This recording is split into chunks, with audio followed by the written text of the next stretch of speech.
So one of your favorite books is the Five Love Languages. Yes. Have you read it? Yes, I have. It's life changing. What's your love Yeah, no. language? My love language? Mhm.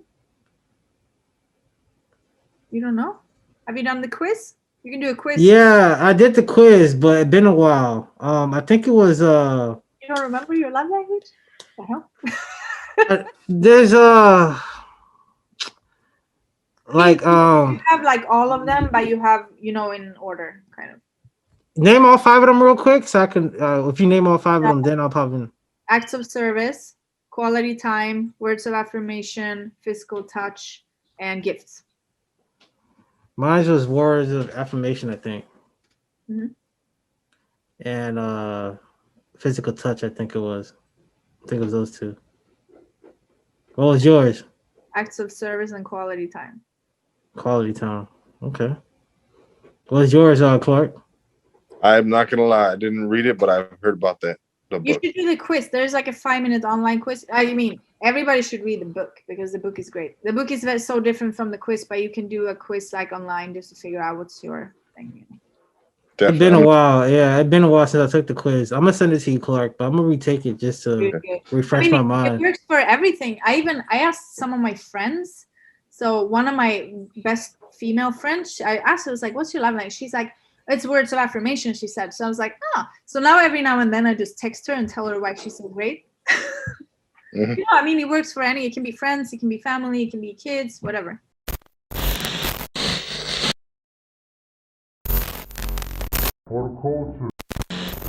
Back at it again, it's the Photo Culture Podcast. I go by the name Exotic Rose, and I have my co-host Money Mitch. And today Yeah. we have Miss Bikini USA 2020 Maxi West. I am very happy to be on the podcast, guys.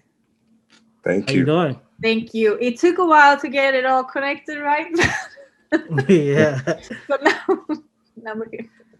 I think how long it been? Like what? I reached out to you like 2 years ago. Is it that long ago? I think it was like 2 years ago, and I'm sorry. we lost touch, and then I reached back out. I was like, I think it's Yeah. ready. I think we're ready to I get think this going. I think you emailed first, right? Uh, Yeah, maybe I'm not sure. I need an email assistant. I'm not gonna lie. But But then when we get the phone number, it's easier. yeah, it's easier. It's way easier. That's why I Wait, was asked for the number. But yeah, let's start from the beginning. So you're from Sweden, yeah. okay? And you started working out since you were 15 years old. I think I started. I played tennis when I was little, and think I was 8 when I started. My dad used to play tennis, so I played tennis and I danced for a while. But the first time I went to a gym, I think it was 15. And I lift weights for a few years with my guy friends. So I had no idea how to train. I just trained like the guys, a lot of arms and stuff. I didn't know any better. And it was a friend of mine that owned like a little hole in the wall gym kind of, when we just go there all the time. Then I got really skinny. So then I get back to the weights again. So I seen a picture of you on your profile earlier today. Was that you compared to me now? Like you did like throwback picture of you and then a picture of you now. Was that I you? was really skinny. Yeah. Yeah. That was- Yeah, there's a big difference now. There's a yeah. big difference. So I think I never really realized, because you know how before you start like learning about training and nutrition, you just kind of do what you think or what you read or what you hear people saying. So in your mind you think, oh, I have to do a lot of cardio and I have to eat less because then I'm gonna look better. But what I have learned, I'm 35 now, what I've learned Oh through wow. my life Mid is 20. that my Yeah. body doesn't really work like that. Like I have to eat so much food, you guys have no idea. And if I don't do that, I disappear. And Mm. like you think when you're young, especially as a girl, you're like, oh, I want to be so skinny. But then I don't think you really realize until you get skinny like that, oh, this wasn't what I wanted.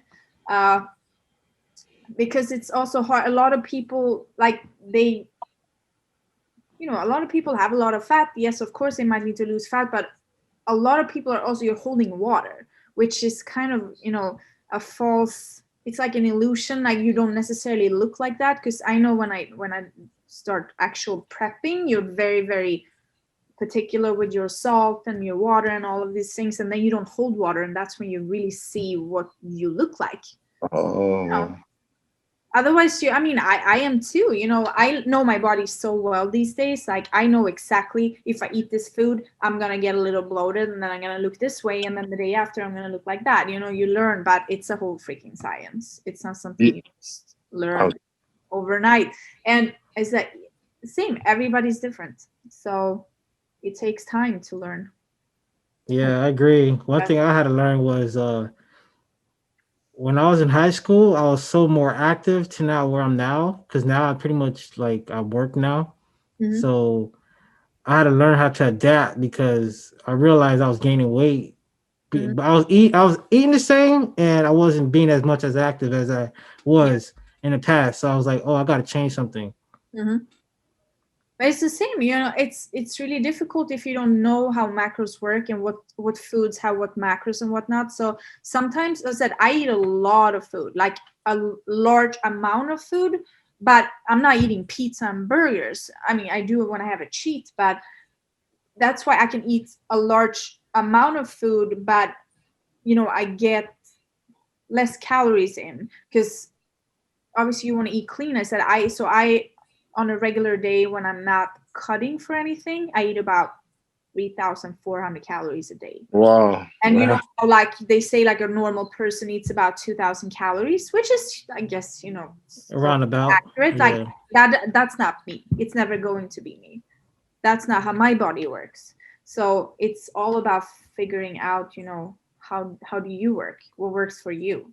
Because just Okay. because they said that that's the average doesn't mean that every single person is like that. That's true. Okay. So let's break down. So give us your daily routine of how you eat. Like what? Since you're eating about 3,000 calories a day, what are you eating? What are you putting in your system, in your So body? I've started a cut because I'm competing in 8 weeks. So last week, me and my coach, we started cutting my food, but up until then I was not. So I still eat the same things. We're just slowly decreasing the food. But since I am on prep, so I'm going to tell you, what I eat now, but then when I'm not prepping, I'm a little bit more flexible with the food. But right now, all of as I eat 6 meals a day. I don't snack at all. It's all full meals.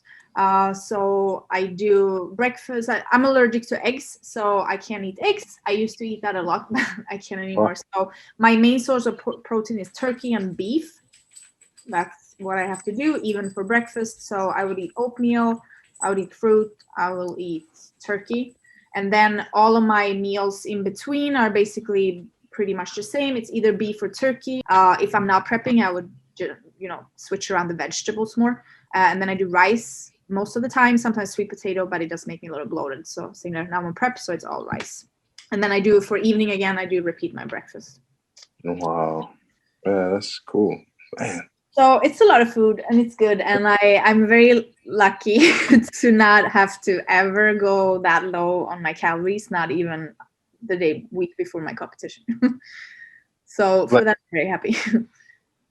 That is really cool. Like, how did you find out? How did you find out these things? Did you trial and error, or is it something? Yeah, I mean, it really is because so I started competing like 7 years ago. I did NPC. So I had never done like a prep before that. I decided, I'm going to do this. I started researching, and I even I studied and got certified in nutrition and training and a few other things as well.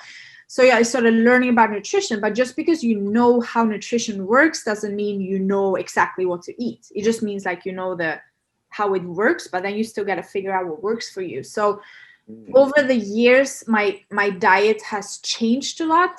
I'm gonna say that I've always like for the past 10 years, I've been eating about 5 to 6 times a day. That has not changed, but it has changed the foods that I'm eating in the meals and the size of them. So obviously the first time I cut, I thought, oh, hey, I have to take away a lot of carbs because that's just how it is, right? That's what you read everywhere and that's what everybody says.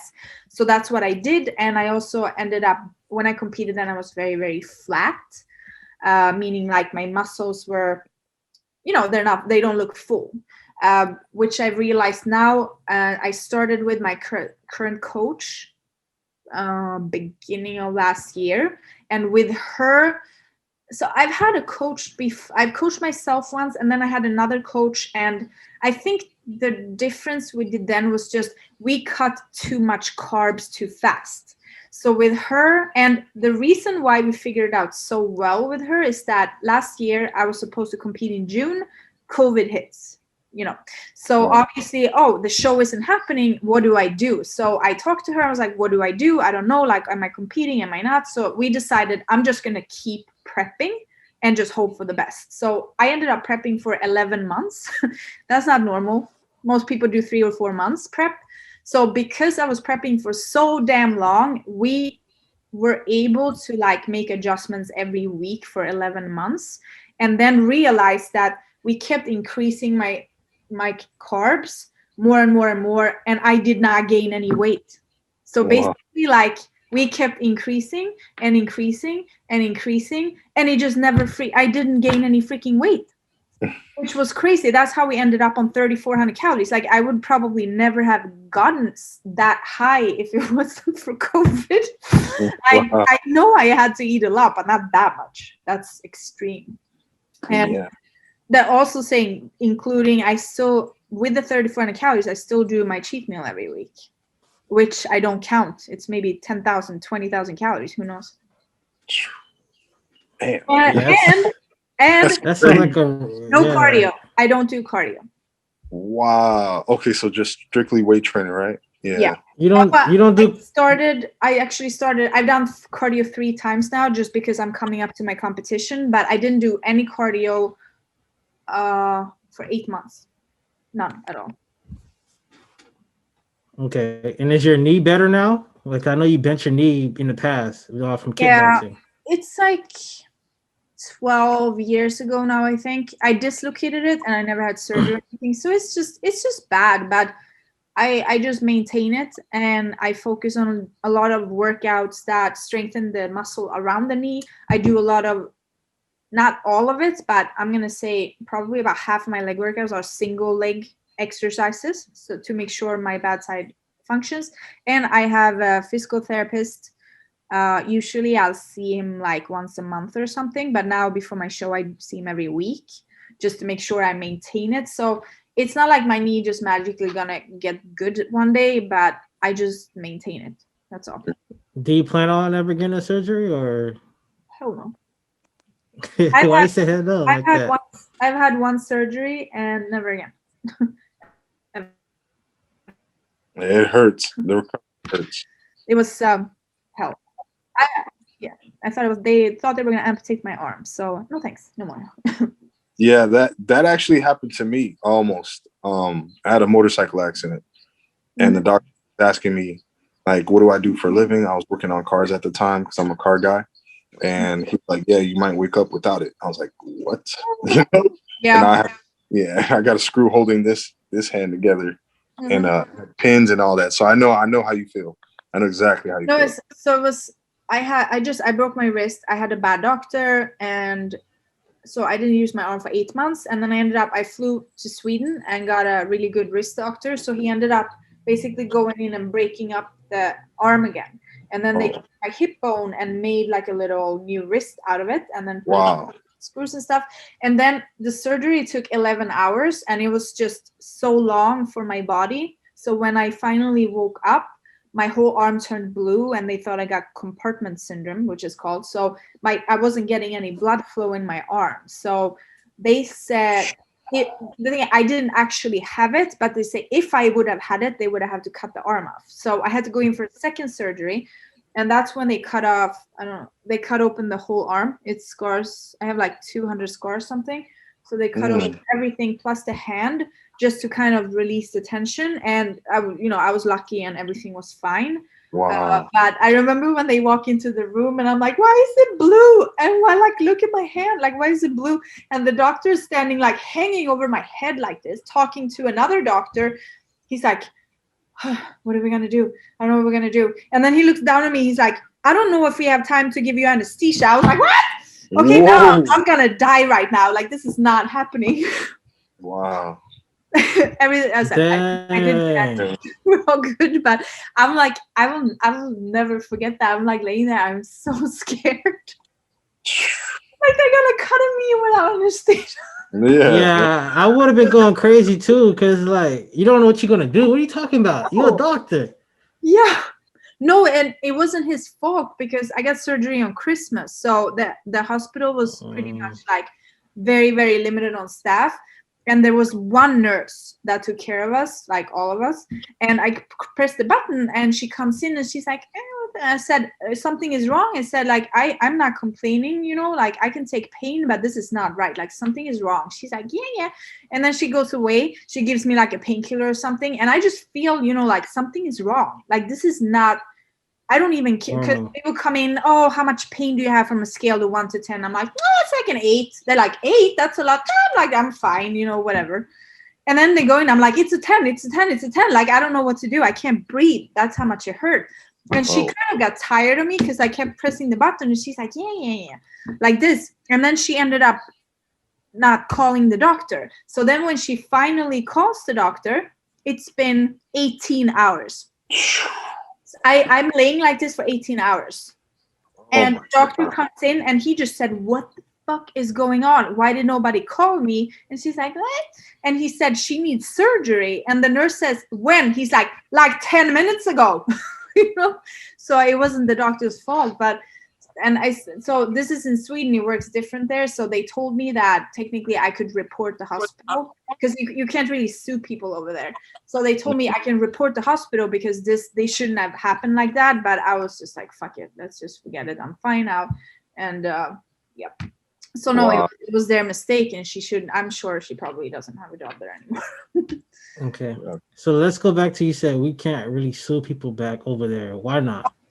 Like the system doesn't work like, I mean, you can, but it's just not. The thing is, if you get treated badly like that, you report the hospital. Like it's still kind of the same. You just don't. It's not like in this country people fucking sue each other left and right. I don't understand it. It's insane.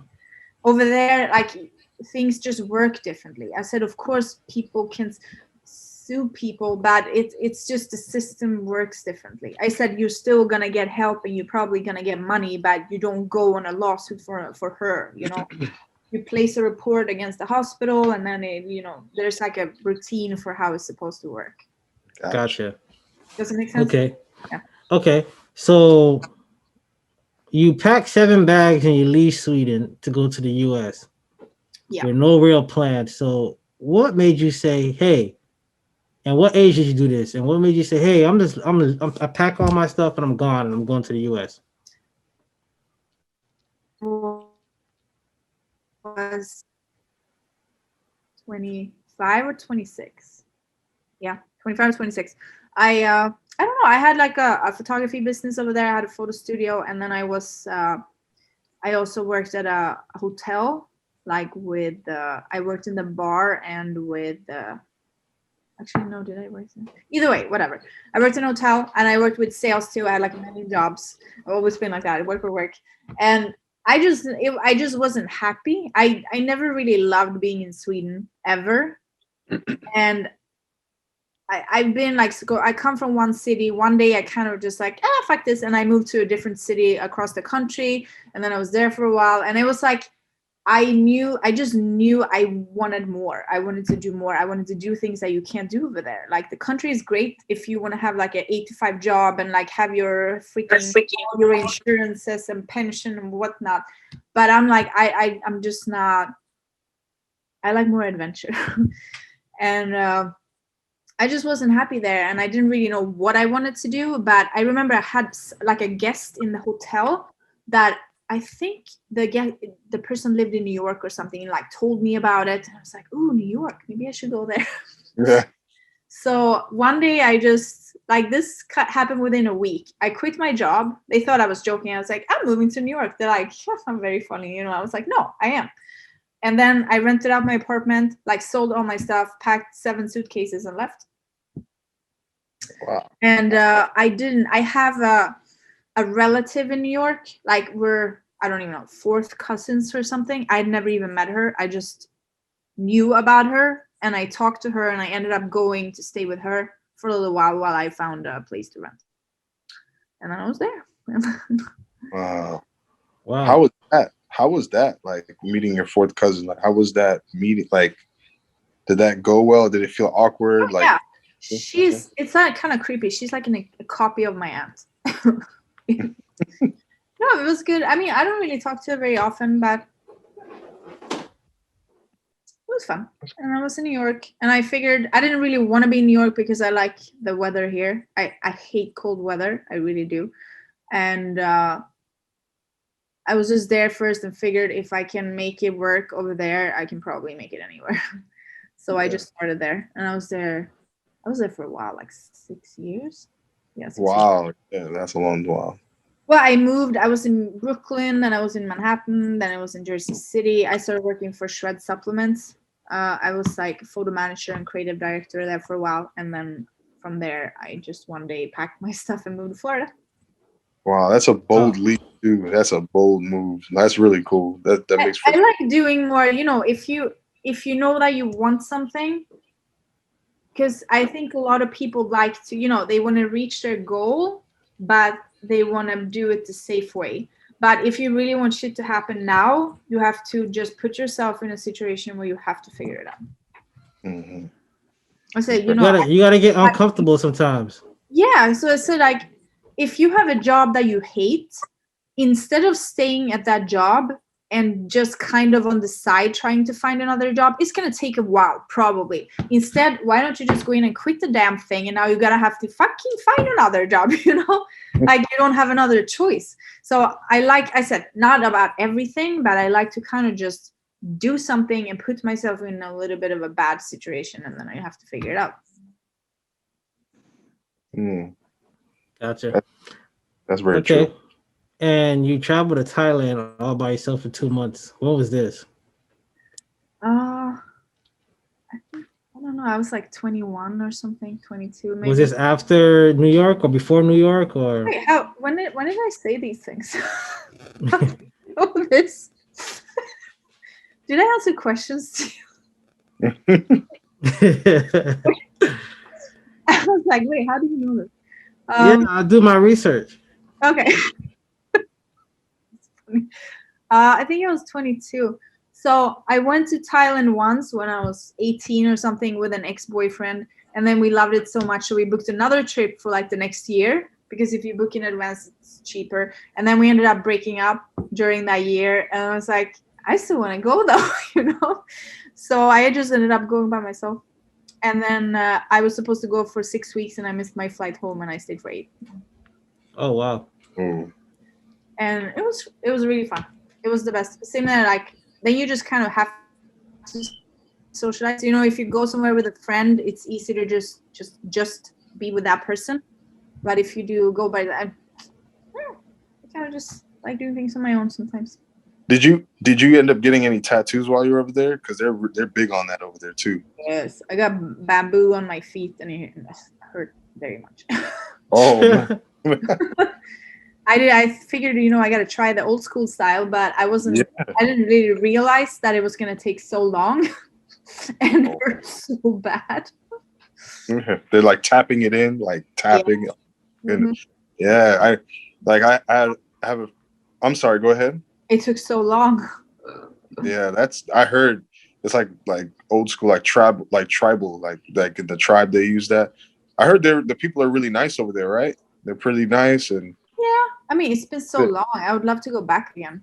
It's been so long. Yeah. When I went, it was still, I think I went when it was still kind of like you could go there and it's not crowded with tourists. But now I don't know. It's a long time ago. Yeah. How's the food over there? I know it's different from here. I love it. Thai food in Thailand is the best food in the world. Mm, But you got gotta, it, bro. people said, you gotta find that authentic stuff. Like go to like a Thai market where nobody speaks English. That kind of stuff. Because there's so much tourism there now, so it's hard to know. You know, you gotta figure out where to go, and there are no tourists. Because I find that more interesting. Yeah, that's interesting. You said that because I there's somebody I know that moved there too. Yeah. They're saying that the food. He said that the food was like the best in the world. That's funny you said that. Yeah. I mean, now I don't know. So last year I had a lot of issues with my gut, and I did a food sensitivity test. So I'm allergic to gluten, which is in like all their food, and I'm also allergic to chicken and eggs, which is in like all their food. So I don't know if I can eat anything anymore. Quick That's question. funny. Did Yo, you? that's My bad, Clark. My bad. no. Go ahead. Did you like? Was chicken, egg, and gluten like stuff like that? Was that like an everyday thing for you back in the past? Yep. Yeah, they say too much of anything is Not gluten though. No, I wasn't eating gluten. I was only eating gluten on my cheat meals. So they told me I am extremely intolerant to gluten, like very, very, very much. I don't have celiac disease, but they told me I should treat it as I have it. That's how bad it is. And they think that the reason that I never got a reaction in my entire life is probably because I didn't eat it very much. My only gluten meals would be when I had a cheat meal, which would be pizza or something, but I didn't do that every day. That happens like once a week or something. So they said probably my body has just been fighting it because they only came every now and then. While chicken and eggs, obviously I was eating a lot. Yeah, that's funny you said that because I went vegetarian for like it's been about almost 5 years, 6 years, and I went to try to eat chicken. I'm not gonna lie, I went to go eat chicken and I just broke out in hives. Like I can't eat chicken anymore. Can't. But they also told, so my doctor told me that there's a chance that I might not actually be intolerant to chicken like 100 years ago, but chicken today, because there's so much shit. Yep. So he said, it's really, you might be able to eat certain chicken from like a farm or, a place where it's actually clean stuff, but you never know. It's so hard to know these days. That's true. That is true. That is very true. Yeah, it's. I try to buy like good meat, but like, how are we gonna know? The thing is, even if I go to Whole Foods or something and I make sure I get the organic and non this and that and whatever, like how are you supposed to actually know? Facts. Yeah, because I even tried organic and that didn't work. So. And organic doesn't mean anything. Yeah. So if you're gonna be like to be the safest, you should go to a farm. But I mean, where do you do that? My doctor said, you need to start buying all your meat from a farm. Yeah, of course, Yeah. Yeah, they got a farm down the street, all right. Yeah, I'll just go to the farm on the corner. Yeah. No, so I just avoid it now. And honestly, I know I have a lot of friends who are into bodybuilding that don't eat chicken, not because they can't, but because they just say it's like dirty meat, kind of. A lot of people say that it's not a big meat in general, but what else? They say the same thing about pork. Oh yeah, I never ate pork my entire life. That I don't even consider. I love steak, like filet mignon or something. And the turkey I just eat because I don't really have many other choices. I can't eat that's too much fat. My friend is allergic to chicken, and he used to eat chicken every day. So maybe I'm starting to see a pattern. Maybe it's because. Go ahead. What happens? Like, does he get a reaction or something? Oh, I don't know. He just says he's allergic to it. So he eats seafood now, and yeah. Okay. Yeah. What happened with you? Like, was yours a reaction or? Nothing. That's the thing. I never got any reactions to anything, and that's as far as I know. So I do all holistic now. I have a holistic doctor I see for everything, and I started getting stomach issues last year. Basically, I just woke up one day and it looked like I was pregnant. And I was what is going on with my stomach? Because I was on competition prep, and that shouldn't happen because, I track everything I do. So, and my coach was saying, it's like, what is going on with your gut? I was like, I don't know what's going on, and it would not go away. So then eventually I found a holistic doctor, and they helped me, and we did all the different tests and stuff. So they told me that if you eat stuff that you're intolerant to, your body's gonna fight it. Like there's stuff in your body that's just fights all the bad shit. And he said one day when your body doesn't have the energy to fight anymore, that's when you get issues. And it doesn't necessarily happen when you eat it. It can happen at any time. So my body didn't give me issues for 35 years. And then suddenly one day everything came like that out of the blue. And he said, I was just lucky that I didn't have a lot of issues. So it's been a year now and I am still not done with cleaning up my gut. I still have a little bit of issues, but we're almost there. But he said, you know, if you don't listen to your body and you keep eating that shit, one day it will attack your thyroid or something, or you will start getting like serious issues that you might not recover from. So I highly recommend everybody to actually look into what they're eating. I know I have a lot of friends too. They actually did the test and he says you should not eat it. They're like, oh, fuck it, I'm going to eat it anyway. It's like, yeah, and one day you're going to get all the problems. So, you know. It's kind of hard though nowadays because it's like almost everything you see is toxic. Even the stuff they say is organic. Like you said, is it really organic? So it's like, yeah, no, I do agree with that, but that's not really what I meant. I just mean if you do a test that shows what foods you're intolerant to, and then you don't eat those. Yes, it's always going to be crap and things. That's why, as I, for me, for example, I cook all of my own food. I don't buy anything finished anywhere. I do, you know, I don't use a bunch of sauces and seasonings and stuff. I keep everything clean. I buy one ingredient food. I would never in my entire life go to a store and buy something that is already pre-cooked. Forget it. Never. I cook everything from scratch. And when I say no public sub? What? No public sub? Public what? Public sub? What is that? Like the sub from Publix, like how they make it for you? Oh, no. Like I will buy raw asparagus and cook it. I will buy raw rice and cook it. I will buy raw chicken and cook it. That's how are you otherwise gonna know what they put in there? Hey, no lemon pepper wings from Wingstop, no nothing. One ingredient food that only has one ingredient in them. Anything where you read on the label and it has more than one ingredient is not a one ingredient food. It's processed, pre-cooked, and crap. Because even so, I was out traveling a few weeks ago, and you know, I always cook before I travel, and you know, I cook my turkey and everything. And then during the trip, I was like, you know what, I need more rice. So I go to the store and I buy one of those microwave rice. You know how many ingredients that shit has? Like 15. There is like this acid and there's sugar and there's whatnot. I was like, why? Why do you put sugar on rice? Seriously, like that's true. There's absolutely no point. But anything that is pre-cooked always has crap in it. So I ate that rice that one time and I'm never gonna do it again. And that's what I still have my cheat meals though. So it's a little different. Sometimes my cheat meal will be that I go out and eat something shitty because I'm only human. I want shitty stuff sometimes too. I will go out, I will eat whatever I need, or I will eat like Oreos or whatever. And then sometimes I will cook my own cheat meals because I can't eat gluten. So like I will make my own pizza, for example, because I can't eat regular pizza anymore. I don't know. So my coach kind of tells me every day now what to do. So I don't know if I'm having a cheat meal this week or not. She will kind of look at my body and see. But if I do end up having a cheat meal now when I'm this close to competition, it will be something clean. Like I will maybe just a piece of steak with my own fries I make at home, you know, something like that. Okay, we might have to. I do eat shitty stuff too. I just don't do it that often. we might have to come by dinner one time to try out the way you cook. Yes, my pizza. That's it.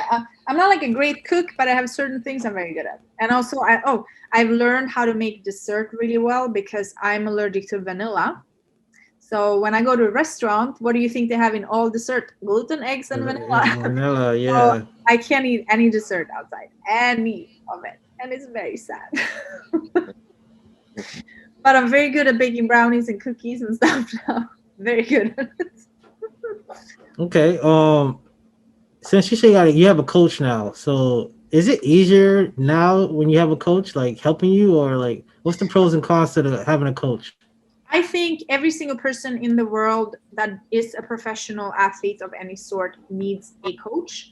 It doesn't matter how good you are because it's not about knowing what to do. It's about having somebody else or another set of eyes being able to critique you so you can always be better. And the same, so for example, like I'm a posing coach for the WBFF. Like I teach girls how to pose on stage, but I have a coach too, because I will figure out my posing, but she needs to fucking look at me and tell me what I can make even better, because you can't see that yourself. You know, you get blind to what you do yourself. And the same with the food.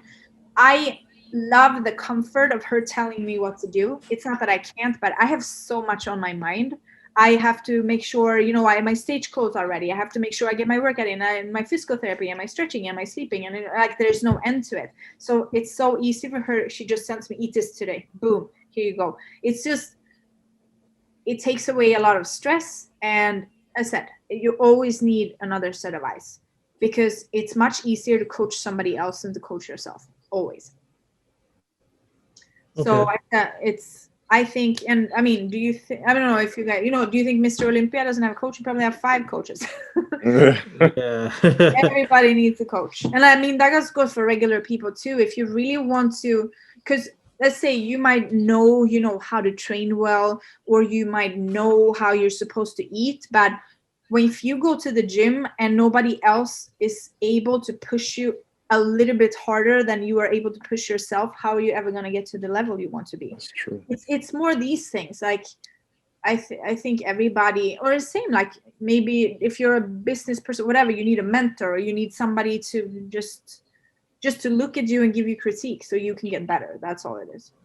The one thing I didn't know they had, you know, you guys had posing coaches, and I thought they were just like flexing in the mirror all the time and trying to No. practice. So I do WBFF, which is it's a fitness beauty pageant. So it's not traditional bodybuilding. We do Oh, I'm sorry. all unique posing routines. It's kind of like a fashion runway, you could say. We wear like really flashy clothes and stuff. And yeah, and the posing, it's not, you can do whatever you want. So you come up with your own posing routine, whatever looks good for you. So they're both women and men competing in this. So I used to do traditional bodybuilding, and then you have to do this pose, and then you have to do that pose. But what if my body doesn't look good in that pose? Then I'm never going to win, you know? So I said I did compete in the traditional bodybuilding, and I'd always placed freaking last, because they don't, first of all, I don't have any boobs. They don't like that. And then I'm too lean, and they don't like that. And then I have tattoos, and they don't like that. And then I have a small butt, and they don't like that. You know, what am I going to do? So Can't please everybody. My gosh. no, it's Yeah. always something. I'm never gonna look like they want me to look. While I do this competition, I will do, I mean, I grew my butt, so it's not that small now, but I have certain poses that just doesn't look good for me, and then I don't do those. So it's really that. I just like it much better. Nice. It's much more fun. Yeah, And that's really cool. wear the flashy costumes. Yeah, and have tattoos and stuff. Because I was gonna ask you about the tattoos. Yeah, that's cool. They if anything, they like that you're unique. So whatever you need to do to kind of just bring yourself and your personality to your stage, that they like. Got you. So the regular bodybuilding, that's corporate, and then you guys are like, you know, like the more like edgy type. So that's pretty cool. That's cool. Yeah, so the owners, there are 2 owners for this federation. So that it's a couple, and the guy, he used to actually, I think he was like top 5 or top 7 Mr. Olympia back in the days. And then he did the bodybuilding for a long time, and then, you know, while he did that, he figured, hey, there are so many things that we could change about this. So then he started his own thing and just implemented all these things that he was missing. Yeah, that's really cool. That sounds like It's something I just would. more fun. It's like we have so much fun. It's like a big event. We do a bunch of photo shoots, and it's just way more fun. While the other competition, I felt like was more just you go there and you compete, boom, and that was it. I just felt like that. It's just more. I mean, we still want to go there and we want to freaking win now, but we have Yeah. everyone is just like fun and friendly, and you know. Just a better experience. It sounds like. Yeah. So you used to be a heavy rock and metal head in the past. I still am. I still love the music, but I don't really like dress like that. I used to do concert photography for a long time.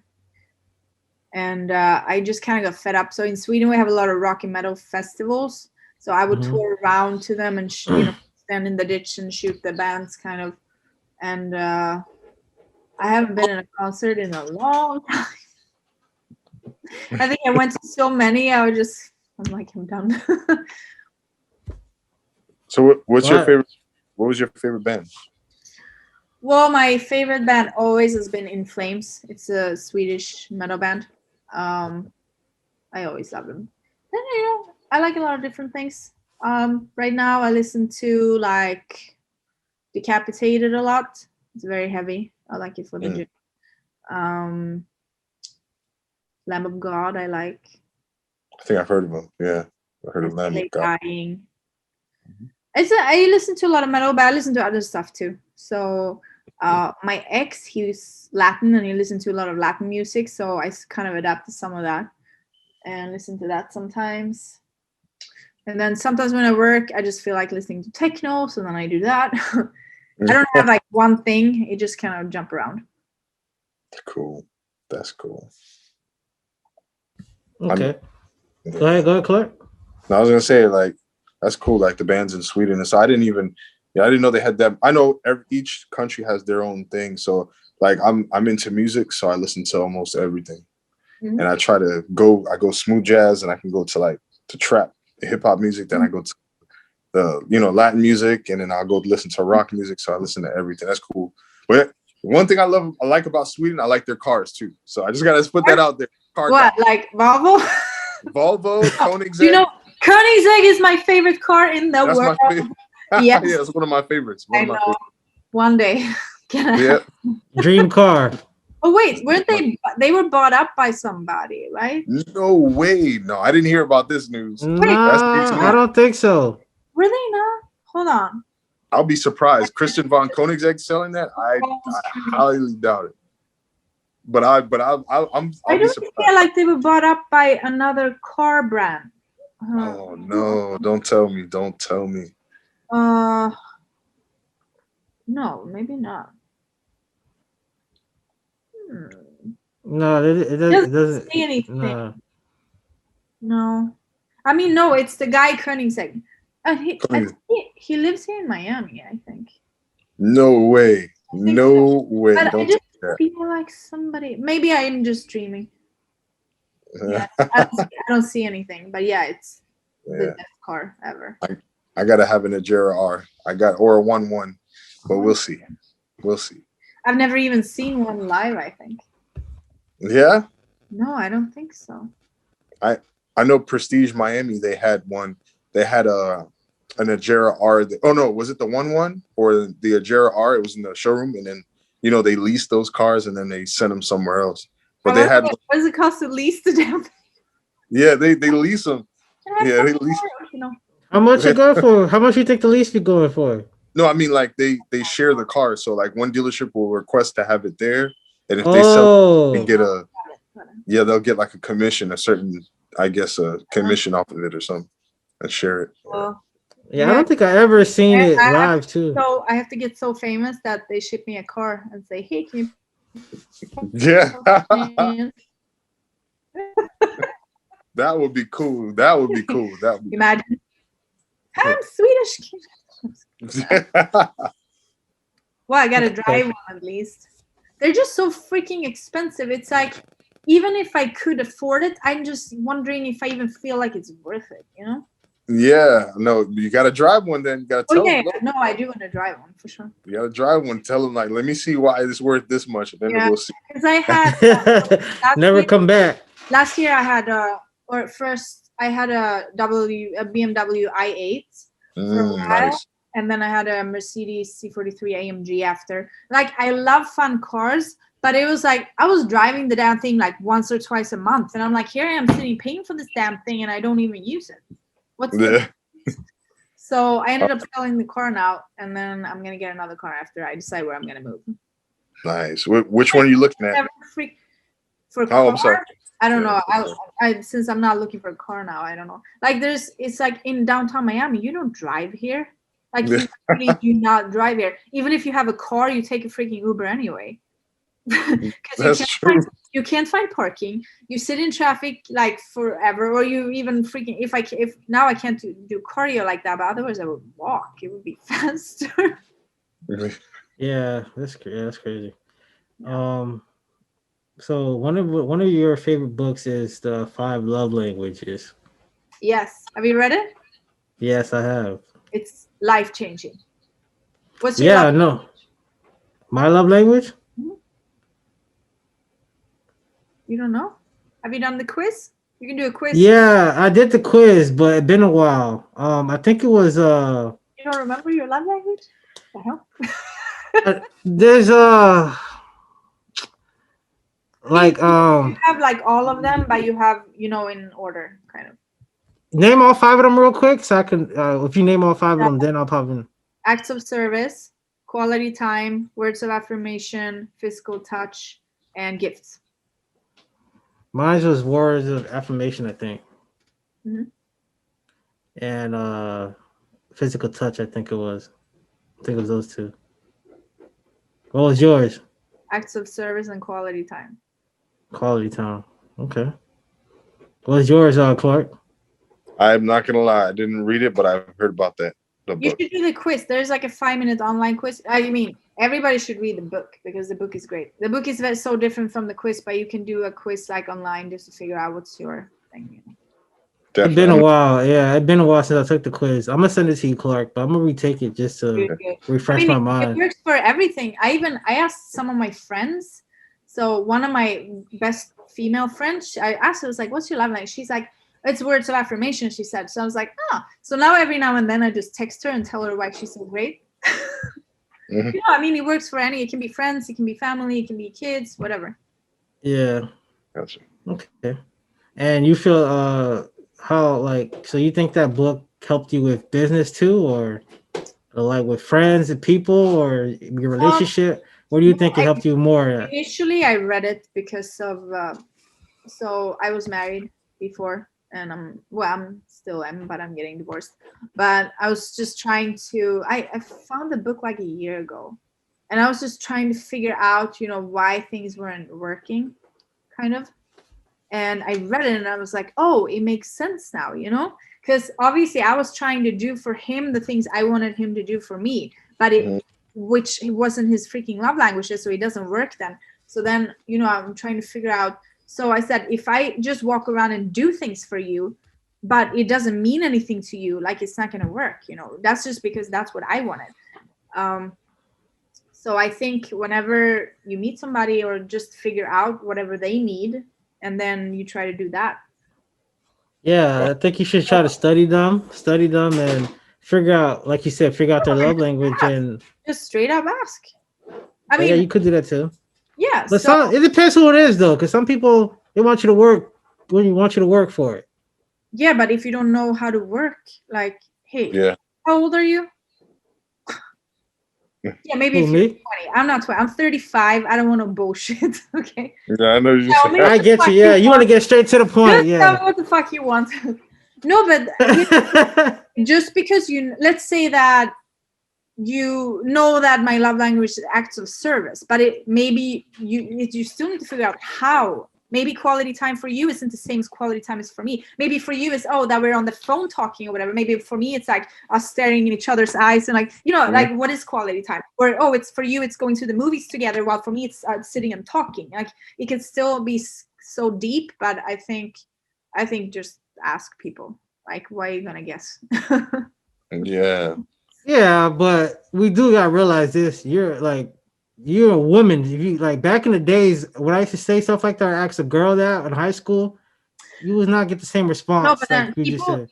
when we were young, people didn't. I wish that they would give out this damn book in schools. Seriously, imagine how much it would have helped people if you Hmm. knew these things. I didn't even know about love languages before I read this book. I didn't even know what that meant. Wow. Because if you don't, I said, you might not even. I didn't even know what my love languages was until I read the book and I started realizing why. So my ex likes gifts, and gifts means absolutely nothing to me. Like if you buy me a Mm. gift and then you don't spend any time with me, that to Fact. me means that you bought a gift, in exchange for fucking spending time with me. And that will obviously only make me even more pissed off instead.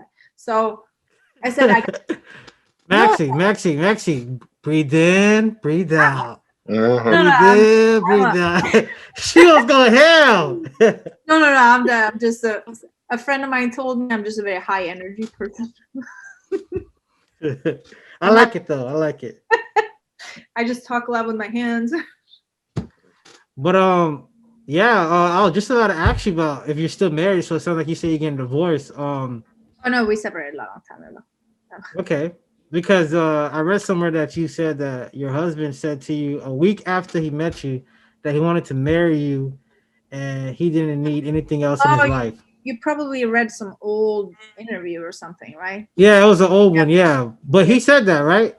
Yeah, Okay. the Latin man. He's very romantic. Romantical. Just Okay. like this.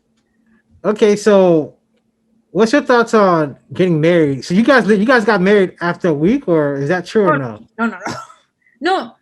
no. He said that after a week. No, we didn't get married after a week. Okay. Okay. How long after did y'all get married? Maybe 5 months. 5 months. Okay. In your opinion, since you've been through this already, do you think that's too early, or do you think you still need more time to learn someone? I don't really think. Here's the thing. For me, I don't think a marriage really matters. It's not important. You can do.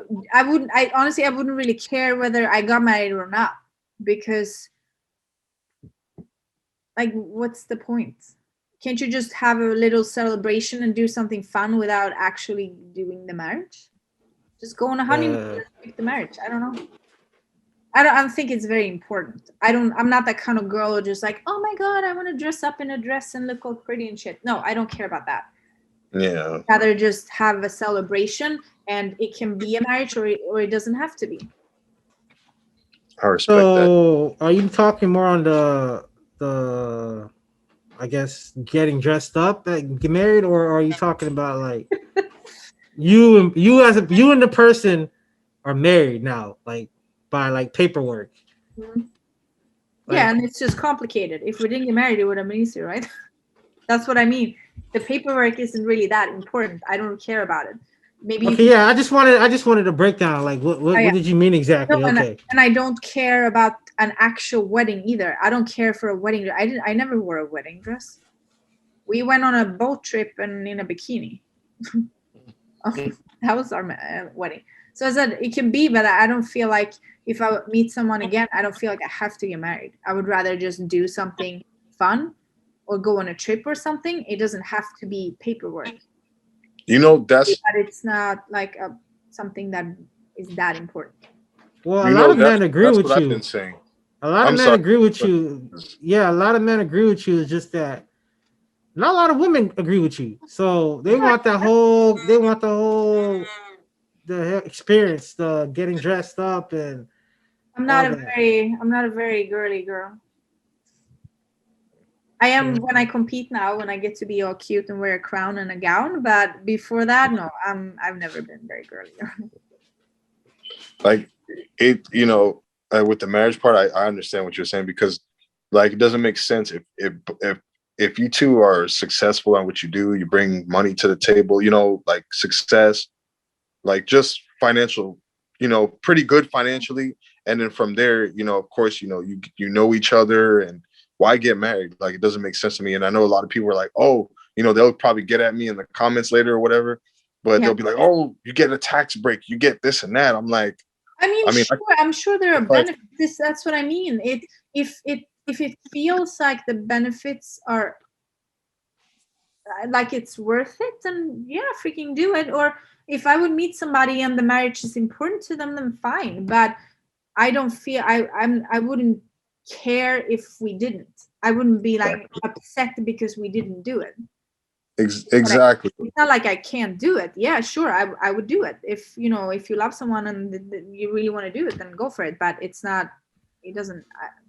I wouldn't walk around like, when the fuck are we gonna get You married? don't value it the Yeah, same. it You doesn't don't. prove anything in my You eyes. yeah. You don't value it the same, pretty much.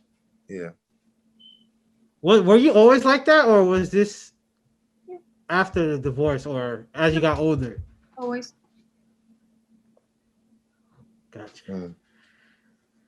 Okay. I mean, maybe I would do it All right. So, if I wear my gown and my competition crown and all. What? Yeah. What do you feel like?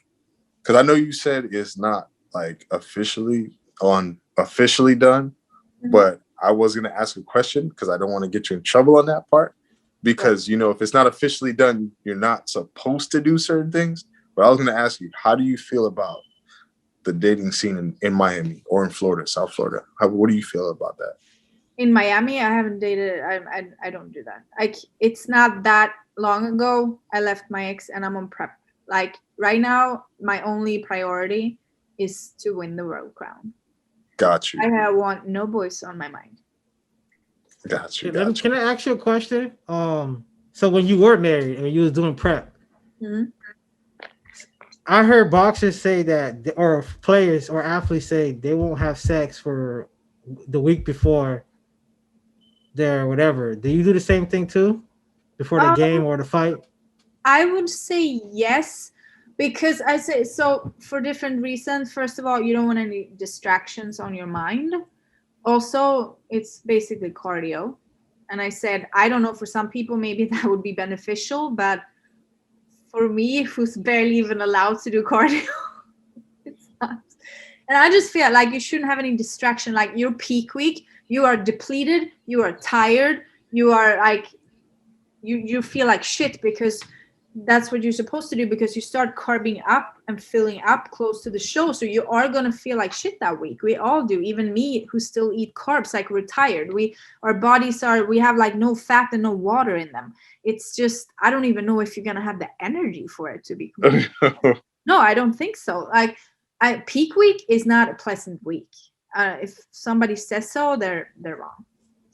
We're Can you tired. break down? Can you break down your peak week or anybody's peak week so we can I have mean, a better understanding, like what you go through? it would be different for everybody. So some people that struggle with losing fat, they might be doing a ton of cardio. We're talking, there are people that do hours of it per day.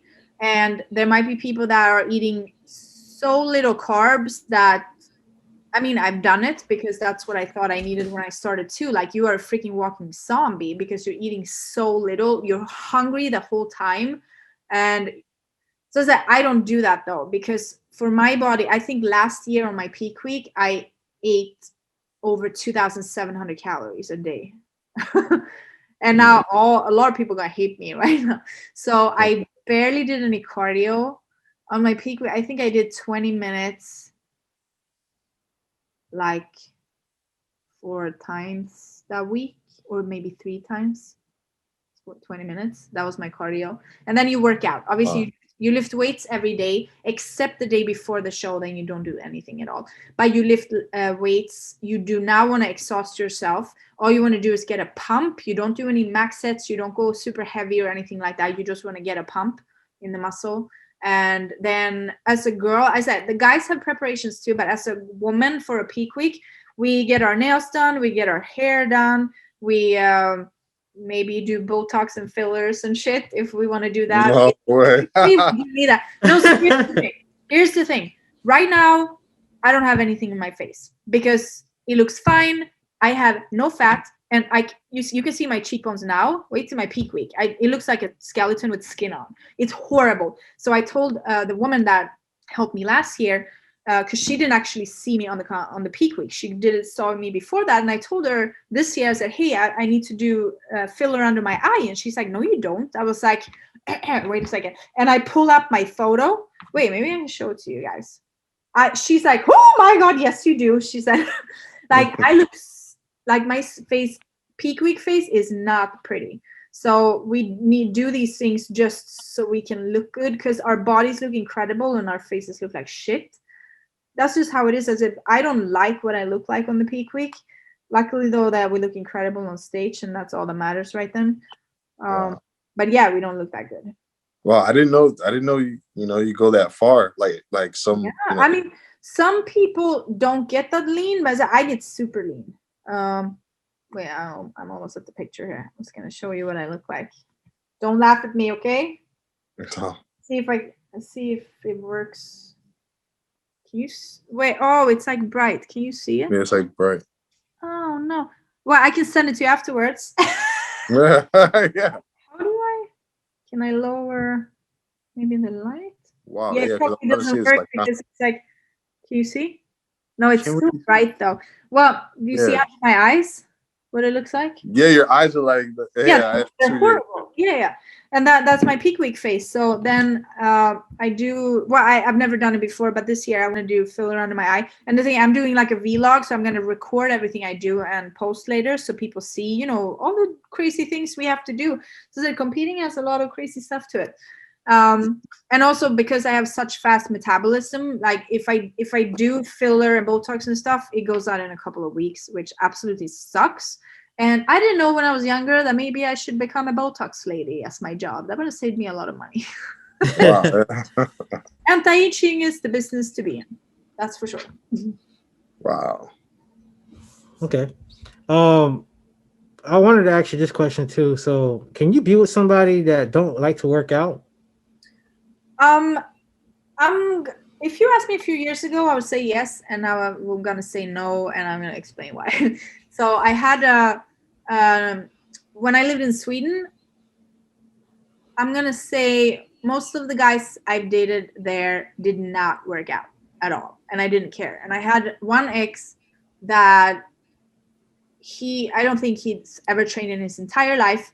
He was overweight.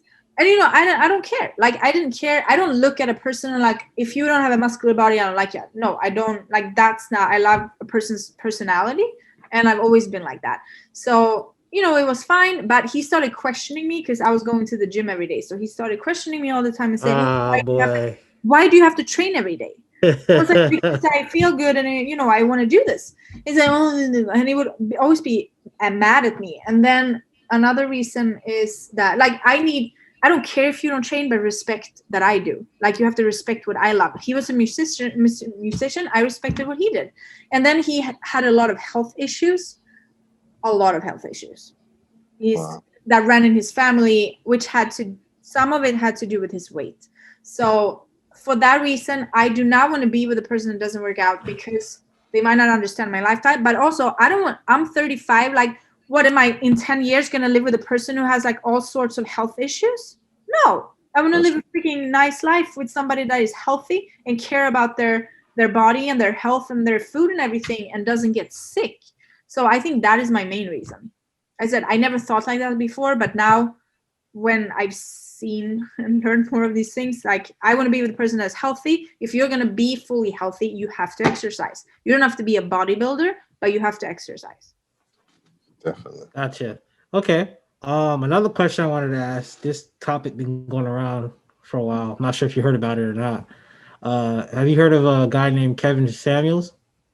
Kevin Samuels? Yes.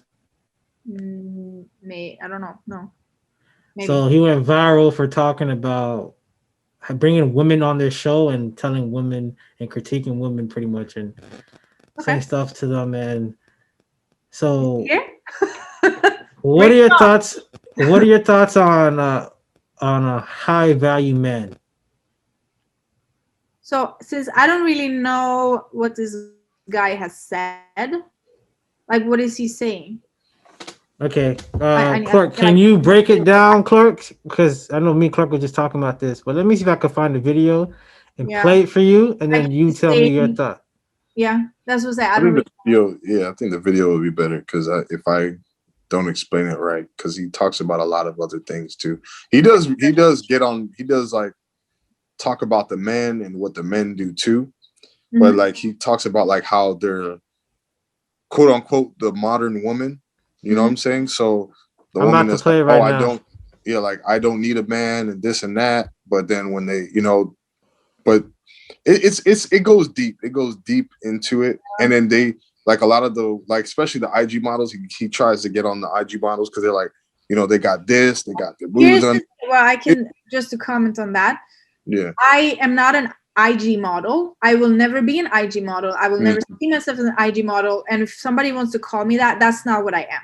Yes, the last year, my social media exploded. And you want to know why? Because I've been working with this shit for 17 years. My job is to grow people's brands and businesses. I specialize in content for advertisement. It's just that the only reason I never grew my social media is because I didn't want to. But I know exactly what to do. So last year COVID hits and suddenly I have a lot of time and I'm like, maybe I should start actually doing something for myself. Here I am making content for other people all the time. I said, I've been a photographer for 17 years. I do photography, web design, graphic design, animation work, video. That's what I do. That is what I am. I will always be a photographer. I don't care if people call me, oh, you're a model, this and that. I'm not a model. Yeah, I model sometimes, but I'm not a model. I will never see myself as that. And the Instagram people, I think it's so hard to know though, because there are people on there that are freaking hardworking people, but then there are other people on there that are not, that are just gliding on other shit. So, I mean, there's always going to be a lot of them. And unfortunately, on social media, and people always just assume without actually knowing. So they just look at a person posting something, oh, this is just another freaking Instagram model and this and that, and all they do is sell sex or whatnot. But how do you know that? Yes, some do, but I feel like people judge people very fast. And in general, I just feel people shouldn't judge people so fast without actually knowing what's behind. Yeah, because and that's the thing too, is like when I see like the bodybuilders and everything, I don't look at them as IG models. To me, I mean, whatever, if they do it or not, I mean, they don't. You know what I'm saying? I see body like you're bodybuilder. You know what I'm saying? Or like, not like, I wouldn't say. Huh? I'm sorry. I'm a photographer. Well, a photographer, but I mean, like, like, how like entrepreneur. I am an entrepreneur. Yeah. Entrepreneur. Let's put it like that. Yeah. Well, I will always see myself number 1, photographer, number 2, bodybuilder. Got you. I mean, here's the thing. Yeah, I guess I can say that I'm a model too now, but it's so hard to say. Like, almost all the content that I am in, I am the creative director behind it. I come up with all the concepts. I say if I use another photographer, I tell them what and how to shoot me. Then I do all my own editing. I do all my own graphics. I do everything. That's why I don't want to call myself a model, because if you're a model, you go into a job, you're being told what to do. That's not what I am. That's not what I do.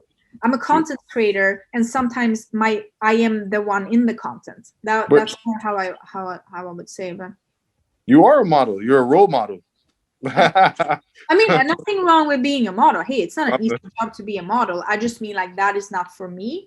And if I can't be the creative mind behind something, then I'm not going to like it. That's why I don't go and try to be a model at a model's agency, because I'm probably not going to like it. Got you. That's true. Everyone should do whatever makes them happy. And for Instagram models, I don't know. Maybe that's what makes them happy. Then let them do it. Yeah. I don't know. And I'm sure there are both female and male people that are doing that. So yeah, both sides. And in some ways, since they have still, and I don't think they're just, I mean, nobody's sitting at home rolling their thumbs. They're still doing something. And sometimes maybe we don't really understand how the fuck they're making money on that shit, but clearly they're doing something. People are not going to pay them unless they're bringing value. So if they're just sitting there looking pretty, being an Instagram model, but people are buying product when they do it, I don't know. Yeah. I like to think that there are, I don't know what to say. I try to just not really judge people, because you don't really know the background. Yeah, you don't know. Yeah, they can be doing something else even worse too, on top of that. We have no idea, what they've been through or how they're being treated or whatnot. Yeah. Mm-hmm. All right, I'm about to play the clip, and then let me know what's your thoughts on it. Go for it. So,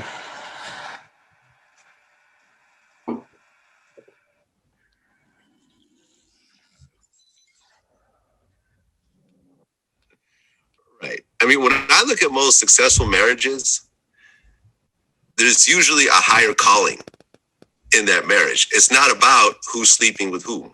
The family crest. Sometimes the guy's messing around. Sometimes the girl's messing around. Yes. And sometimes they both know about it. Yes. But there's children at stake. There is a business at stake. There is legacy at stake. So they put aside whatever temporary things go on and stay together because there's a bigger picture here. Mm-hmm. And a lot of people don't quite get that. And I think a lot of people go into marriage saying, okay, I'm attracted to this person right now. I'm sexually attracted. I like sleeping with the person. But at some point, that's probably going to fade away. Yes. And then what do you have? And if the relationship is just based on sex, it's just not going to last. Not forever. Nope. You'll have a good run. But at some point, you know, you're left with a person. And I think what also happens is, in the same way that women are quote unquote groupies of certain types of men are groupies for certain types of women. Okay. So men will pursue, how I said earlier, the hot girl. You know, Lori Harvey is the hot girl right now. Chloe Bailey is one of the hot girls right now. You love the idea of that person.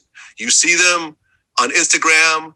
There's a lot of Photoshop and filters that go on with that. That's not really how the person looks. Nope. That's not really how their body or face really looks. You don't really know what their personality is like. You don't know what their habits are like. So you want to, you know, and I'm not just talking about the big, you know, whoever that is in your life. Maybe it's the local hot girl in your high school or your college or whatever. You get obsessed and you become a groupie of this person. And then when you finally deal with that person, you realize I was just in love with the idea. Right. You know, as opposed to the reality of it. Like, for example, I think that's what happened with Kim and Kanye. I think Kanye loved the idea of having the hottest chick, you know, out there, Right. the most desirable woman, period, you know, who I think, you know, and Kim, I think really changed the way we look at beauty. Before Kim, a voluptuous white girl wasn't really celebrated like that. Right. Not really, not all across the board. Well, You know, I would put it this. One, I wouldn't be surprised if they get back together. Put a pause there, because they have so much stuff outside of what they already have. And when you have, from what I understand, Kanye is a bit of a complex personality. oh yeah. So if she's able to deal with them, you know, I get to talk to more women who have been on the side of that 8, 9, or 10, even the adjustable 6 or higher, who have had access to all these men, and they're saying, I wish I'd have stayed with the guy I met earlier. And what we're ultimately doing is we have these conversations about, I have that conversation about sex. All right, what are you willing to give up if attraction wasn't there? And see, the conversations we tend to have are conversations that are about longevity, not just the short-term stuff. And because those things aren't being talked about a lot, it makes us a viral moment, some interesting conversations. But I think what we're doing more than anything else is getting the conversation started between men and women. And the refreshing thing about my show is it is obvious that men want women. They want to be married. And it's obvious that many women are saying, I want to have a relationship. We just don't know how. We've had the last 40, 50 years tout the individual, tout do what you want, live your best life, and that kind of stuff. And say, how do we correct this to get the outcomes you possibly want if you want something different? And that's what it really comes down to. I talk to a lot of women. What do you want? I don't judge what it is you want. I don't judge any of that. But can you get it? And as much as we talk about high value men, I also have a very thing that I really dislike is when women come onto my show and crap on average guys. That happens every week. And that's when I tend to get upset, because I'm sitting here being told, you have to say it this way or that way, or you shouldn't say this, you shouldn't say that. But then you have women who are looking at men who are firefighters, policemen, military, computer programmers, science, engineering, technology, and math. They're calling them lame, corny, goofy, dusty, this, that. Average guys getting crapped on. And I'm like, now, wait a minute. everybody can't be this high value man. There are only so many of these guys. What about the rest of them? And when we can make average guys cool and make average looking women who are average looking or cute women who are cute women not feel like they're losing something or settling for getting with people who are around their same level, then we got a little progress. Hi. So, what's your thoughts on that conversation? I mean, that wasn't all what I thought it was gonna be. I thought it was a good video. I liked it. I mean, it's very true, right? That, I mean, all of us, we have all probably been there. I think I've definitely been there too at some point. I mean, with high value men, it doesn't necessarily have to be somebody with money. It can just be somebody that is very good looking, I guess, or just popular, whatever. Because I remember when I was young and I was in school, you know, everybody wanted the popular guy. But I think, I mean, I'm gonna say a long time now, I haven't really thought like that. I said I like people for their personality, and I know what I want out of a guy.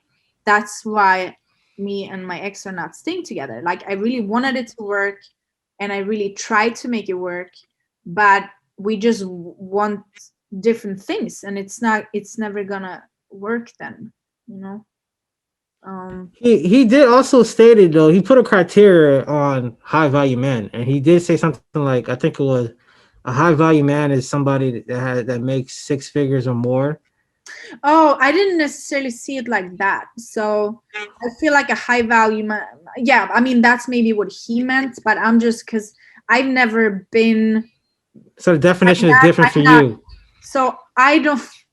Okay, I kind of suck, and I know that. So for the majority of my life, I've always had guys that made less money than myself, and I never saw that as an issue. But then obviously I do have a lot of female friends who's telling me, you know, maybe you don't think like that, but maybe they feel emasculated because you make more money. And I was like, you know, maybe that is the case. But I said, I am not looking to find a man that can pay for me, but I am definitely not looking to find a man that I have to pay for. I want to find someone who has their shit together, who can pay for themselves. And the thing is, I will happily pay things for somebody, or somebody can pay something for me if we want to do that. But we shouldn't have to do that, because it's the same. Like I always say, like I don't want to need a guy. I will never need a guy. I want a guy. And because I think that if you need somebody, what kind of a relationship it's that? You should want to be with a person. You should need to be with a person. Mm-hmm. Okay. Do you think it's okay if a guy's making a certain amount of money, like Bill Gates? Is it okay for him to have multiple women or cheat on you? No, fuck no. I mean, here's the thing. Okay, let me take that back. I think if that's what he wants, and if that's what the women wants, then yeah, go for it. But not just because he has a lot of money, and then people, because I think that if women are with him and they're like, yeah, I'm fine with him having more women, but they're not actually fine with it, I mean, they're not going to be happy. Because I don't understand. The thing is, if I would have stayed at one of my old jobs, I would have made more money today than I do now. But would I have loved my life? No. Now I freaking love my life. I'd rather make a little bit less money, and I freaking love every day of my week, all the time. I love what I do. I never have to do anything. I work however I want, whenever I want, all the time. And I don't know. Is this guy American? I don't know. I don't know what he. I don't know what. No. Yeah, he could be American. Yeah. I come from Sweden, and I know the same. To me, it's kind of like I don't. If I would go out with a guy, I don't expect the guy to pay, because that's not normal in Sweden. So maybe you are asking the wrong person now. And I know the same. So I have, in my years in the States, I remember specifically one time I went out to get a coffee with a guy, and I took out my card, and he got so angry at me. Like, you don't even understand. He started cursing me out. And I was like, what did I do? He's like, how the fuck dare you take your wallet up?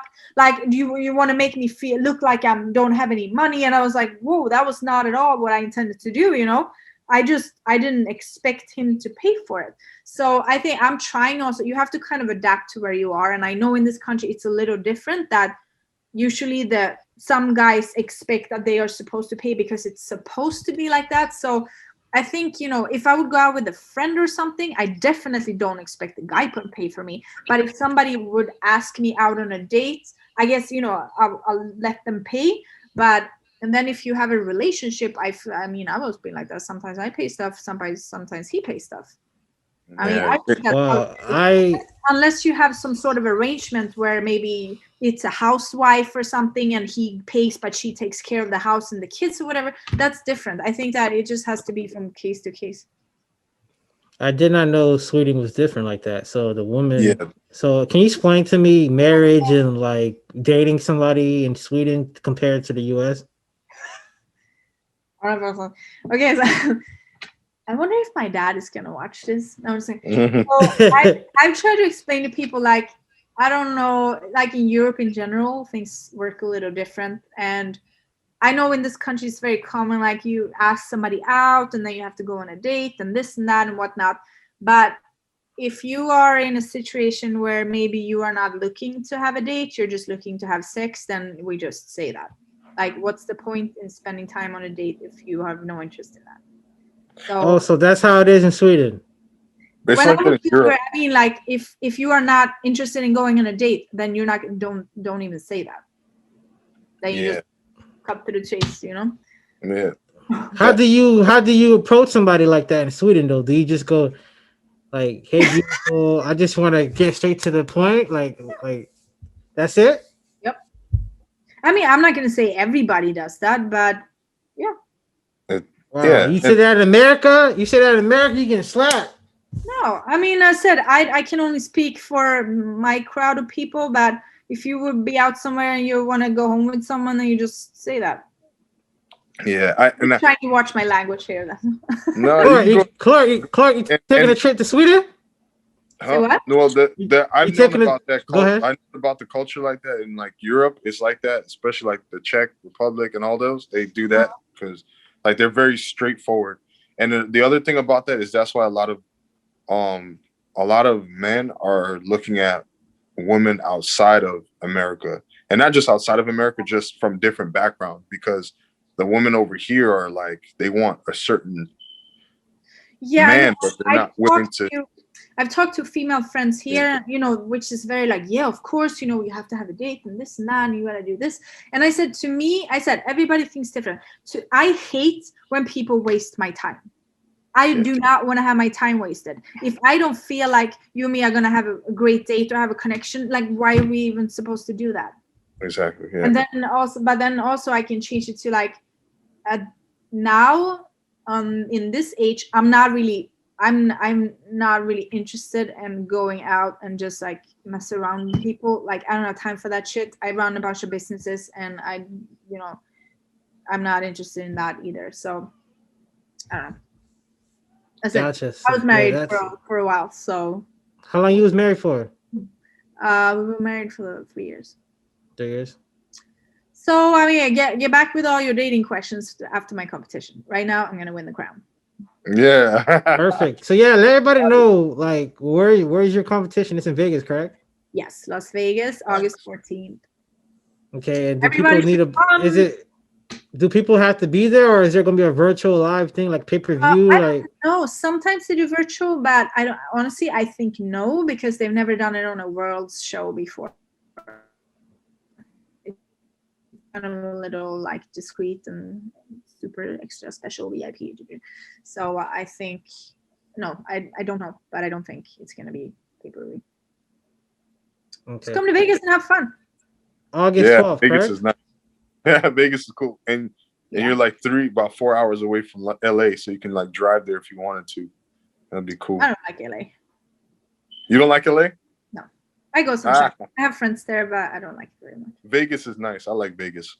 It's so dark now. I just realized. Wow. Okay. Yeah, so I'm gonna stay in Vegas. I'm gonna be there for a while. I'm gonna go there on August 9th and just take it easy that whole week and train and do some photo shoots and stuff. And then the competition is the 14th.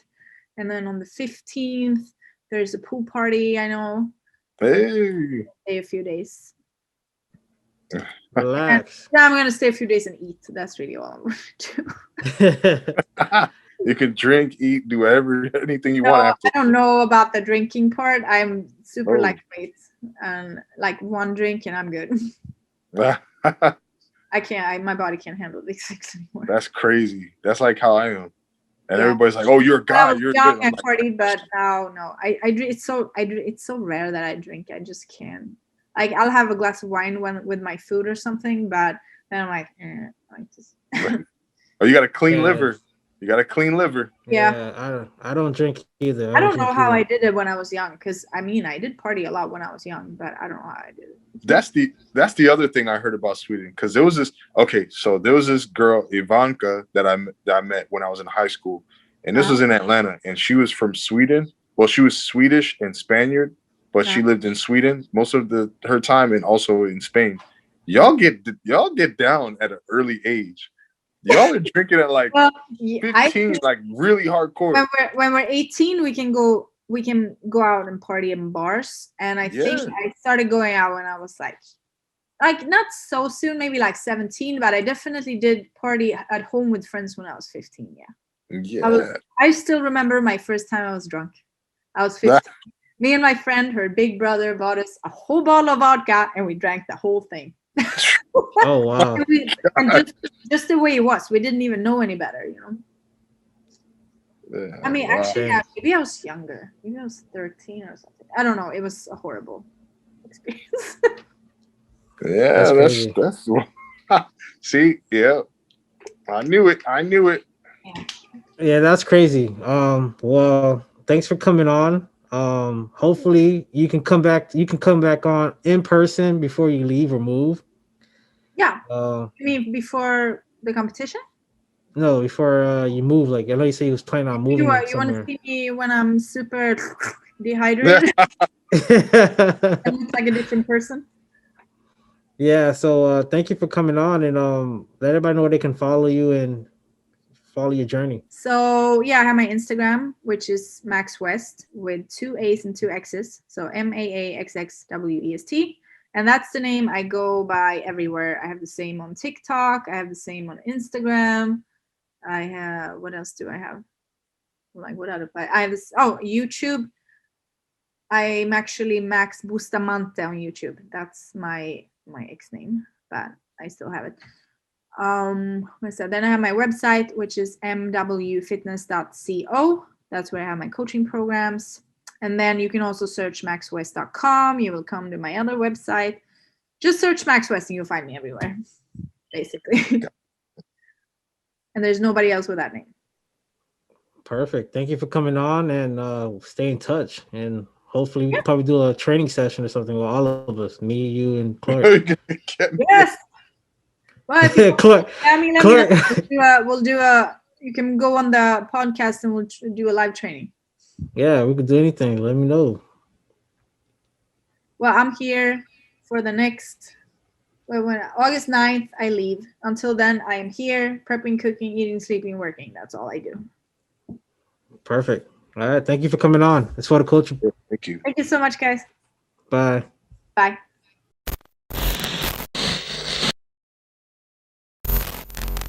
For the culture.